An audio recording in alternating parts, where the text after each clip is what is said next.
This morning, I guess you could say it kind of gets a little bit of a heavy start. I mean, in listening to these young people talking about life and talking about the world in general and the things that happen, I think everyone here would probably agree it's kind of a heavy start, correct?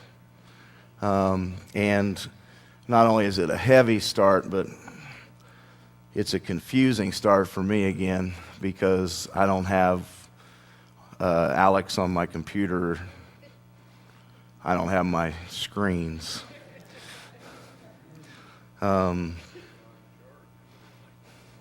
It's what? Oh, I know I'm not in charge. I have no problem. Yeah, all I've got is one blank screen.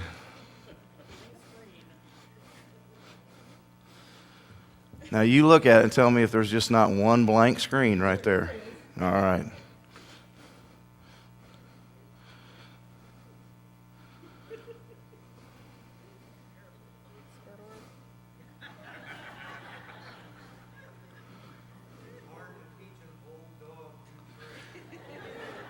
Notice I didn't call you up here to fix it. Thank you.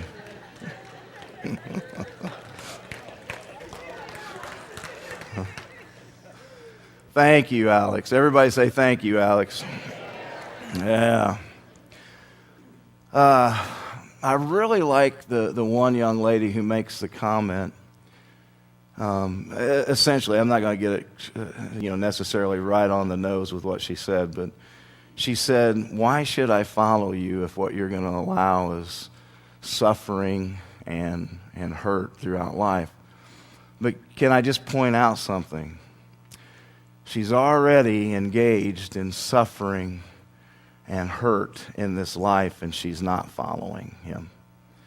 She's simply blaming him. And I think that's something that we need to note as we go into this message of why would God allow, and really the complete title for this, we just don't have room for it up there, is why would a good and loving God allow suffering to take place in this world?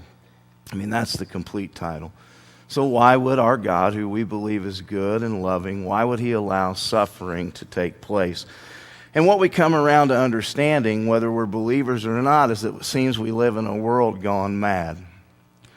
When we look around and we hear about the things that take place, whether it be a shooting in Las Vegas, as happened this past week, or even the taking from this world a young mother who all that she had done was turn around to take care of her two children in the back seat, and there's a horrible traffic accident and her life is taken. It seems that we live in a mad world, and we ask that question, why does suffering and tragedy take place? Why couldn't we live in a way that we wouldn't have to suffer at all, or in a way when bad things wouldn't come to our lives? And to be honest with you, that question goes back thousands of years. As Floyd talked about this morning, that question goes back even to the story of Job, where Job was this man who looked as if his life had been incredibly blessed. He had children, both sons and daughters. He had a lot of stuff, and yet the question was posed before God by Satan. You take all of the blessings away from him, and this man will curse you. And so God allows that to happen. He doesn't cause it to happen, but he allows Satan to have his way. And finally, Job questions why, and you heard the answer, or part of the answer. That answer goes on for several chapters, actually, with God asking Job where he was when he laid the foundation of the earth, where he was when he put all those stars as numerous as the grains of sand. Isn't it funny that science is just now discovering something that God claimed in his Bible, in his Word, thousands of years ago, that the stars are as numerous as the grains of sand. And so Job is asked that question, where were you? The writers of the Psalms pose that question unto God as well. In Psalm 35:17, David writes, O Lord, how long will you look on? Rescue my life from their ravages. And so all throughout the Scriptures, this question has been posed to God. Why do you allow suffering? Why do you allow it to continue? If there is a loving and all-powerful God, why do these things happen? Well, it's interesting that if you look at any major religion of the world, the way that they attempt to answer this question is really as unique as it is to each of those religions. Buddhists, for example, and many people are not aware of this, but the Buddhist simply tries to bring himself or herself to a point of not caring about the things that happen within life. There's a sad story that Ravi Zacharias tells of meeting one of these women who is just completely sold out to Buddhism, and she makes the comment about not being able to see her family. If there's anything that kind of bothers her, what is it that bothers her? And she says, I'm not able to see my daughter, and I have never met my granddaughters. And Ravi goes on and asks, that's because you're at a point in your walk or in your journey with Buddhism that you're at a point where your last hurdle is to give up any family, give up caring about any family that you have, transcending that hurt that you might feel because you have denied yourself this relationship. And the woman said, yes, that's right. Now imagine that the way your path to enlightenment and inner peace is that you just give up caring for whatever it is that you care for. Because that's the answer. That's the answer in Buddhism. That's the answer that we see, that you transcend these hurts in some way. And oftentimes it's through denial. And here's the thing that I'll tell you about Jesus. Jesus told us the truth. Jesus told us the truth. And I wish that, and I'm sure that at some point Mark Middleberg is going to sit down with these folks that he's listening to, and he's going to explain something that's very, very important. And that is that Jesus, he tells the truth. He tells us what we're up against. He doesn't make some sort of promise that if we come to him and we relate to him and we give our lives over to him, that he is somehow going to help us transcend hurt and pain and suffering. God doesn't do that. He doesn't tell us that we're not going to go through the hardship. He doesn't tell us that we're not going to go through a storm. He doesn't make that promise. Instead, he tells us the truth. And in John 16:33, this is what he shares. In this world, you will have trouble. Can I just ask anyone who's had trouble in this world to say amen?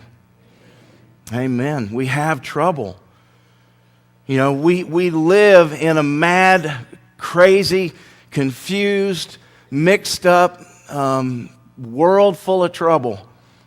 And Jesus didn't back away from that truth. He said, in this world you will have trouble. I mean, you need to notice there that Jesus didn't say it might happen. He said that it would happen. Also, as we listen to these young people, and I'm not in any way trying to berate them, but early on there was a comment made that he's going to shine on the good and he's going to allow the wicked to suffer. Can I tell you something from my perspective? I see that a little backwards sometimes, don't you? How many wicked people do we look at, or supposed wicked, at least by their fruit we see that they're wicked, and we look at their lives and we're going, man, they're not facing some of the same struggles that we face. And I see good people, what we would deem as being good people, and yet they suffer over and over and over again. Again, Jesus tells the truth in that. The Bible tells the truth. God makes the rain to fall upon the just and the unjust. God causes the sun to shine upon the just and the unjust.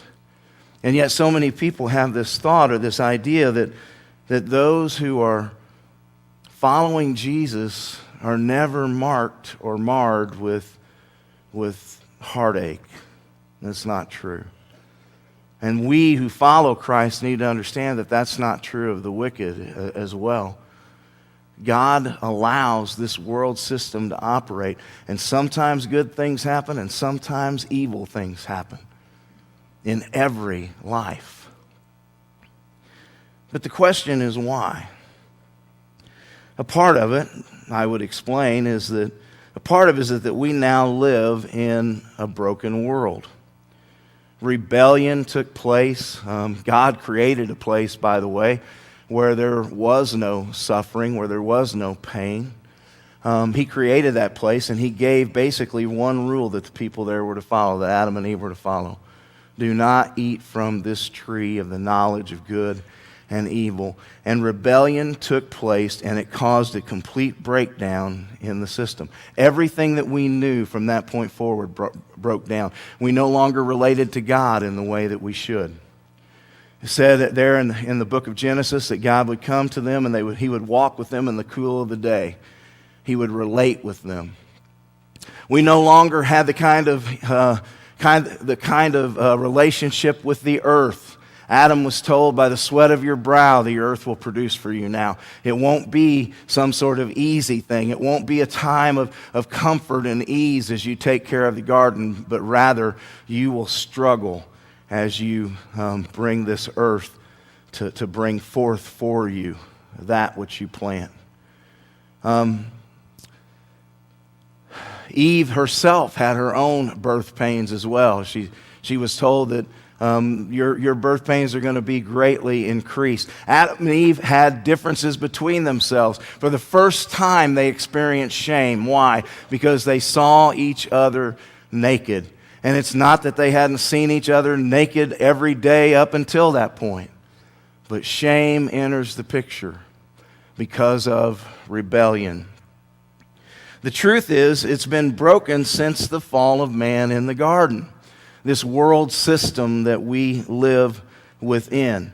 Now, other times when things happen, such as a gunman opening fire at a concert in Las Vegas or any other kind of crazy thing that might happen, sometimes when we ask that question, why, I have to answer, you have to answer simply this: I don't know. I don't know why man does the things that he does, except to explain that we live in that broken system. But why anyone makes a conscious choice to openly fire upon a crowd of people who are there to enjoy themselves with their kids, I don't know. I don't know why a mother was taken from this life so early. And if I might add to that, I don't know how we can live in a country like ours and still allow the killing of millions of unborn children every year. It's crazy. It is a mad world in which we live in. In 1 Corinthians 13, chapter 12, even though we answer that question, thank you. Even though we answer that question, I don't know, here's something I can tell you. In 1 Corinthians 13:12, we are told by the Apostle Paul that now we see through a glass dimly, but then we will see face to face. Now we only know in part, but then we will know completely and fully. We don't have the answers because we don't see things the way that God does. Now, I believe as a group of believers, of followers of Jesus Christ, that we will, by the way, take that idea that God sees the bigger picture and in some ways be comforted by it. I know that there are those, just like the young lady in the video, who says, I don't want to hear that. I don't want to hear about how God sees the bigger picture. But not only does God see the bigger picture, but He holds it all together. He is the one who holds all of creation together. He keeps the balance. It is He who keeps that balance, and He sees where creation is headed. You and I don't. We can only see just right in front of us, as if we're looking through a fog. That's really the picture that Paul builds there. I see through this smoky glass. I see like I'm looking through a fog. I don't know if you guys have ever been in that position, in that situation, but several years ago, Dan Huffine and I were on our way home from New York. We had one more concert to do in Pennsylvania, and we had to drive all night to get there. And we're driving through the mountains, and as we're driving, this thick fog sets in. And I tell you something, I've driven in about everything, mainly because I'm from Illinois and the weather changes in 5 minutes, But I've driven through about everything in my life, and the thing that I hate to drive through the most is fog. Anybody else? Because it can sneak up on you. And so to be honest with you, to get where we were going, we pulled right in behind an 18-wheeler, and we focused on their lights. That's all we had to see right in front of us, was just that light. We didn't need to see the rest of the road, because evidently the guy was either a tremendous person of faith, or he was just crazy, because he was moving right on down the road. And what we figured was he was setting up high enough where the fog didn't affect him like it did us. And so we just settled in behind him, and we drove through those mountains in that thick fog, because we were focused upon his taillights. Well, this morning, that's what I want to give you. I just want to give you some points of light, if you will. Because the honest answer is there's no one who can give a complete answer to this question, why would a loving God, a good God, allow suffering and tragedy in this life? There's no one who can give you the complete answer except God Himself, and I believe one day He will. But for now, we are given these points of light, as if we're just following closely in front of us the taillights, as if we're just being guided along by some things that we can take away as truth. And so this morning, I just want to share 5 of those with you. The first one is this: God is not the creator of evil. God is not the creator of evil. Some folks ask, and it might have even been asked in this video, but some folks ask, why didn't God just create a world without suffering? Why didn't He just create a world without suffering? Now, not being a smart aleck or trying to be funny about it or anything, but the truth is, when some folks ask that question, why didn't He create a world without suffering? He did. That's the world that God created.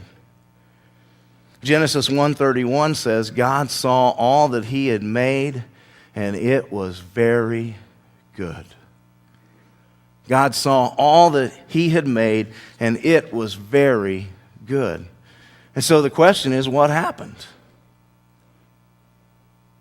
What happened with that? Well, our Creator decided He wanted us to experience love, and I mean real love. He wanted us to experience relationship.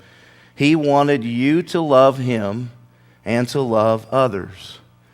And the thing about that is love can only happen with free choice. God created a world in which it was good. It was very good. But then He also said, I want to give them freedom of choice that they might love. They would love me, and they would love one another. I always think about our kids or our grandkids. I mean, early on for us, it started with Emily. And when I thought about this idea of being given free will, I always thought about the times whenever there might be, maybe Emily might be a little aggravated at grandma or granny or Paul, and when we get ready to leave, she wouldn't want to go over and give him a hug or a kiss. You guys, you experience that, don't you, sometimes? where your grandchildren or maybe your children, they get a little aggravated, and so they'll just withhold that kiss, that goodbye, or that hug goodbye. And I always remember, we would make her in those moments go over and do that. Anybody else like that? You kind of make them go over because you want them to learn that this is proper. You're not thinking about their freedom of choice in that moment. You're thinking about what's proper here, And so that caused me to think even more as I've become a grandparent now, and I don't know if they notice this, but I'll try a couple times, but if the grandsons aren't going to give us a hug or a kiss, then I stop trying. Because a part of me doesn't want to make them do it. And it may be a really simplistic thought, but that's the reason I believe that what God did was give us free will. He wanted His children, His creation, to respond to Him freely. And quite honestly, we can't have love without that freedom of choice. Okay? Are you tracking so far?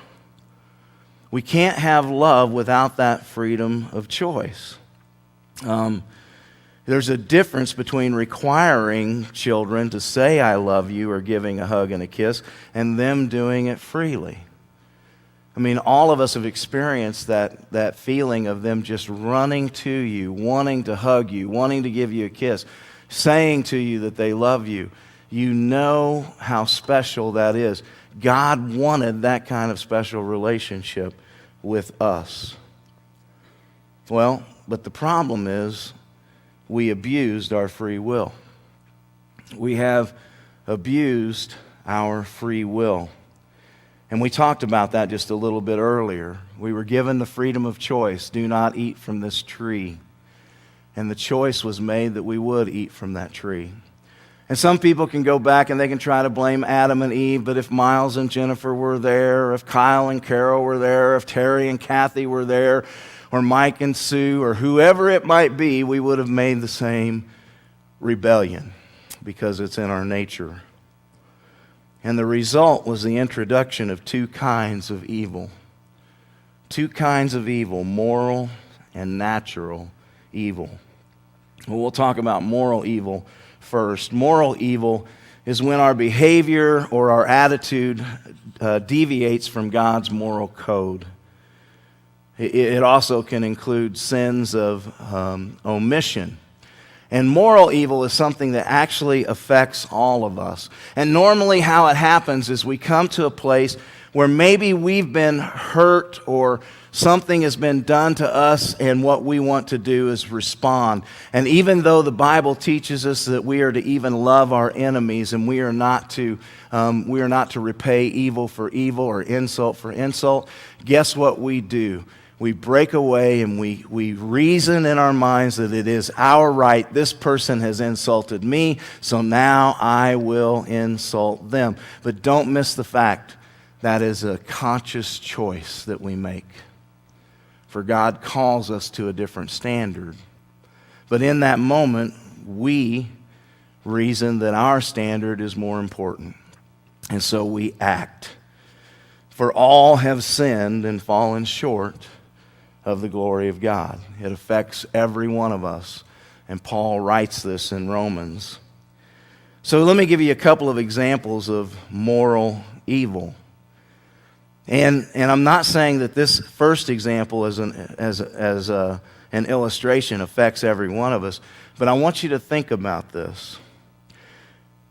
We produce enough food in the world today to provide everyone on the planet a 3,000 calorie a day diet.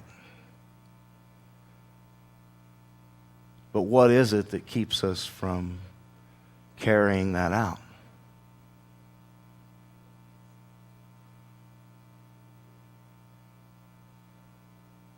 Well, you could start naming all sorts of things. Some of it could be pride that keeps us from carrying that out. Some of it could be greed that keeps us from carrying that out. Because there are people who, there's no way that they will give that away. They'll sell it for a price. Now, it may be shocking to you, but that's the case. We produce enough food in this world to feed everyone on the planet a 3,000 calorie a day diet. What is it that keeps us from doing it? Moral evil. Moral evil, morality, breaking of morality. And you can chalk up whatever it is that you want to explain it, but it's the fact that we won't work together. It's the fact that we won't communicate together. It may be even the fact that you didn't realize that. You didn't know that. All sorts of reasons, but basically it's the decision of many that it doesn't happen, that it doesn't get done. All right, let's bring it a little closer to home. I want you to just take a look at your hand for a second. Just look at your hand. Because that hand has the ability to be used to feed someone else, or you can put a firearm in that hand, or a knife, or a hammer, or whatever it might be, and take the life of someone else. And unfortunately, there are people who use their hands. There are people that we know and we love and we live with who use those hands to maybe strive to help other people. They use those hands to feed other people. But there are also people in this world who take elements and place them in their hands, and they do evil with those things. All right? What I'm bringing it down for you to understand is it's a matter of choice. Moral evil is a matter of choice. It is a decision that someone makes to carry out, and that is moral evil. Well, secondly, there's natural evil. And by the way, let me go back real quick to the whole slide. Nope, there you go. By the way, I want you to see it again. Somewhere along the line, all of us have sinned and fallen short of the glory of God. All of us have decided to be morally evil. Maybe not to the extent of those illustrations I used, but every one of us has failed, and we have been morally evil. We may have traded insult for insult. We may have hurt someone in some way on purpose. All of us have sinned. We may have broken God's code for our own benefit. We all are responsible for moral evil. But then there's natural evil as well, things like earthquakes. Earthquakes, tsunamis, wildfires, hurricanes, sinkholes. In Romans 8:22 it says, "We know the whole creation has been groaning as in the pains of childbirth right up to the present time." And so there's not only the moral evil that we suffer from, but there's also the natural evil. The earth was left to kind of run in its system. And my goodness, here recently we have known of all of those things, it seems, right? Not so much the tsunamis, but we've had the wildfires out west, the hurricanes, the sinkholes in Florida, the earthquakes in Mexico, and even in California. You know, we have seen what natural evil brings about. So here's the question. Couldn't God have foreseen all of this? Couldn't he have foreseen all of this? And the answer is, I'm sure that he did. But going back to that example that we used about parents, as parents, don't you consider the possibility of pain and heartache before your children are born, or before you even decide to have children? You understand there's the possibility that your child may be born with some rare birth defect. You understand that your child may in the future come down with be diagnosed with cancer, or maybe they'll be autistic, or maybe they'll be Downs, and yet you choose to have children anyway. And here's the reason why. Because you knew, or you know, the potential of a love relationship. Even though those same children may grow up and they may despise you for some reason. They may break their relationship off with you, and still we have children and we raise them because we know the potential of the love relationship. That is why God has created us, for that potential. All right. So God is not the creator of evil. It's the result of a choice, an original choice with Adam and Eve, but it's also the result of our everyday choices. Every day we make choices. All right, secondly, though suffering is not good, God can use it to accomplish good. If you guys would turn to Romans chapter 8. Romans chapter 8, we're going to look at verse 28 there. Romans chapter 8, verse 28.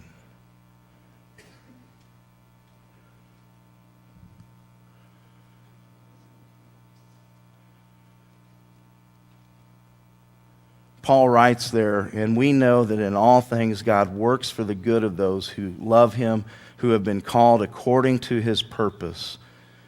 And we know that in all things God works for the good of those who love him, who have been called according to his purpose.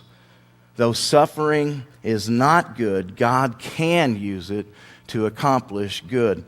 A few of us the other night went to see the movie Molly. How many of you have even heard of Molly? All right. Did any of you get to see it? Okay. A couple people. We went to see the story of this man named Molly, still alive today. His children are now running this orphanage that he established. But the story of Molly begins many, many, many years before, when he was born into a family. I believe there were 3 children and 2 mom and dad. Dad was an abusive, alcoholic dad. He would abuse their mother. I think sometimes abusing the children as well, but mostly the mother. This is in Kenya, by the way.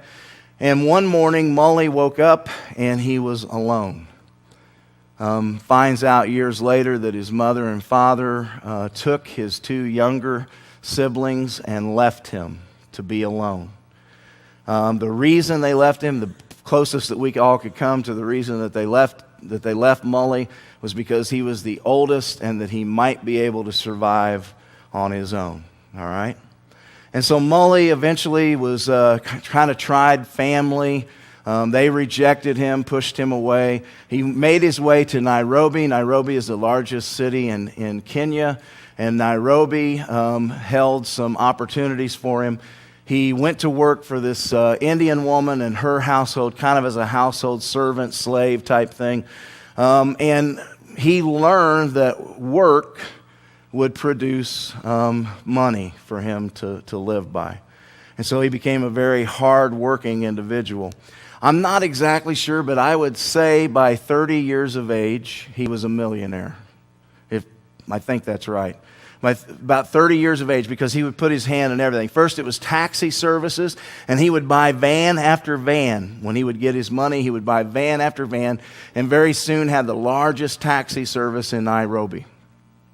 Then he went into welding. I don't know what took him into welding, but he went into welding. He bought a welding shop and began to build and produce all these things. And before long, he had his hand in this area and in this area.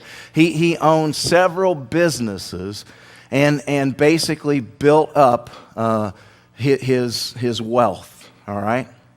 And then one day, God confronted him. Real quickly, I'll tell you how he confronted him. He was driving along the streets. One of the things that his children would tell you is he had a love for cars. Every year or so, he would buy himself a new car. Actually, I think it was every 6 months. He would buy himself a new car. And we're not just talking about new cars. We're talking about Mercedes and Audis and things like that, right? And one day he went downtown, was doing some business. He parked his car there. 2 young street boys offered to watch the car for him if he would give them some money. And Molly refused to give them money. So when he came out of his place of business that day, his car was stolen and gone. Guess who? Now, real quickly, not spoiling it for you, but I want to tell you that his forgiveness of those two young men were key because they ended up two young men that he sought and raised through that orphanage. Okay? So, I'll stop there because then you can go and see the movie and find out what happens. But here's a man who had such humble beginnings, who had such horrible beginnings, being abandoned by his family. And by the end of it, God has done something amazing. Something amazing with his life. You know, maybe some of you feel that way. Maybe the young lady, if she gave her life to the Lord, the one whose parents divorced when she was very young, you know, maybe if she were to give her life to the Lord, she would understand that what God tends to do is take the heartaches that we've experienced and He uses them for the future, for good. And so, again, illustrating this idea. The story of Joseph in the Old Testament is probably one of the greatest illustrations of that, where Joseph says to his brothers in Genesis 50:20, "What you intended for evil, God intended for good to accomplish what is now being done, the saving of many lives." If you remember that story, Joseph was sold into slavery by his own brothers because they couldn't stand him. And later on, the world is dying from famine, and Joseph is in a position. He's in a position and he's in a place where God has used him to be a blessing to the nations of the world. And so Joseph says, what you intended for evil, God has indeed used for good. So God is not the creator of evil, and though suffering is not good, God can use it to accomplish good. Now, there's always that person who will say something like this: not in my circumstance, the harm was too great.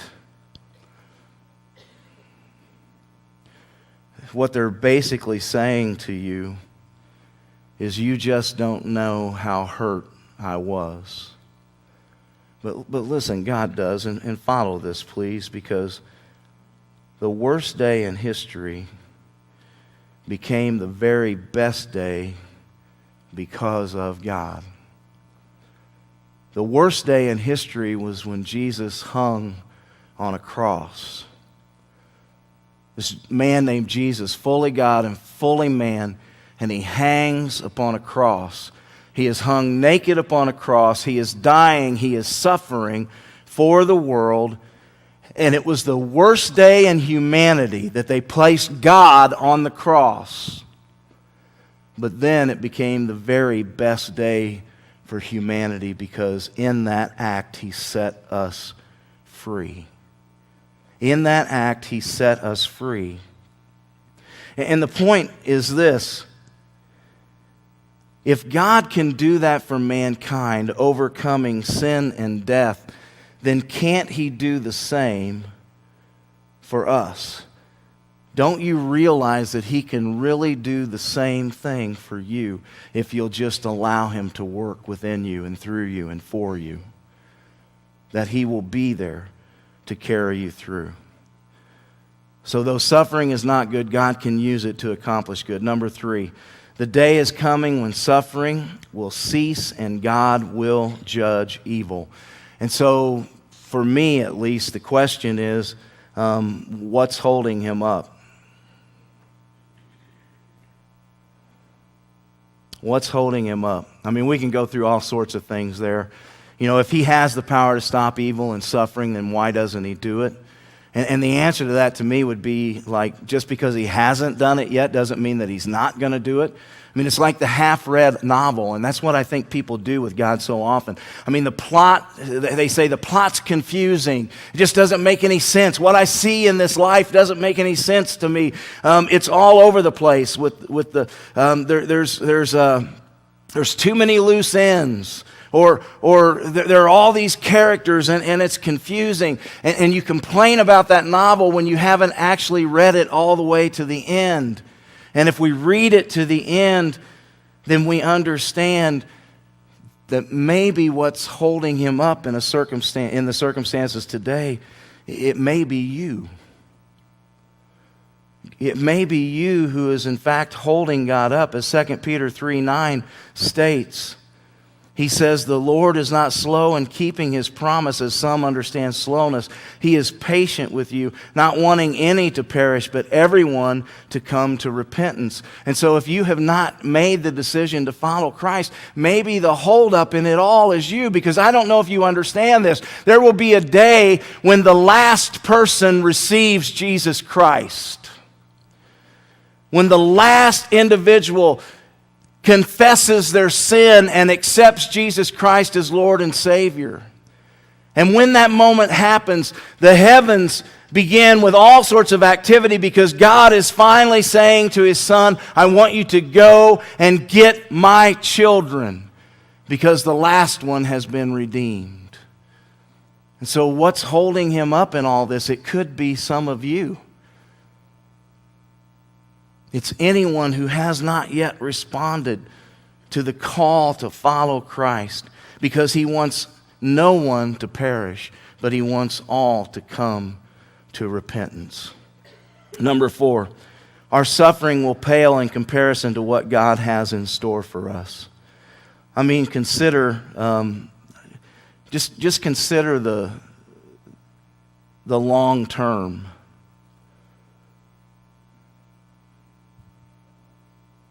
In 2 Corinthians 4:17, Paul writes and says, For I am convinced that our light and momentary troubles will be nothing. They will not surpass that which he has stored up for us, the reward that he has stored up for us. Our light and momentary troubles. Now, I don't know if you know Paul's life much, but Paul writes these things after he has received 39 lashes 5 times. 5 times in his life, he received 39 lashes. One time, he was preaching in a town, and they stoned him to death, thinking they had killed him. They drug him outside the city and left him for dead. 3 times, he was beaten with rods. Once he was shipwrecked, and once he was bitten by a viper, a deadly viper, and he survived. All right? And here's what I want you to hear with that. He calls them light and momentary troubles. Maybe some of you can relate to that. Maybe you fought cancer 2 times and you've overcome that cancer. Maybe you fought the pain of coming from a broken home, and because of that, you've gone through broken relationship after broken relationship. You know, maybe some of you fight depression every day of your life. Or maybe it's anxiety. Or maybe it's some other of the myriad of diseases and afflictions that we go through in our lives. Maybe that's what you faced over and over and over again. Paul says that in the big scheme of things, in the big picture, they are light and momentary troubles, because they take place in the moments when we are in these shells, these jars of clay, these tents, these earthly tents that he says we are in, these bodies. And it's just for a little while. And he says, hang on, because victory is coming. The day is coming when suffering will cease and God will judge evil. And our suffering pales in comparison to what God has in store for us. In Romans 8:18, Paul says, I consider that our present sufferings are not worth comparing with the glory that will be revealed in us. And then in 1 Corinthians 2:9, he writes and says, no eye has seen, no ear has heard, no mind conceived what God has planned for those who love him. And so all of our suffering pales in comparison to what we will receive and enjoy during eternity. And then number 5, we can either choose to turn bitter or turn to God for peace and courage. See, Jesus said in John 16:33, in this world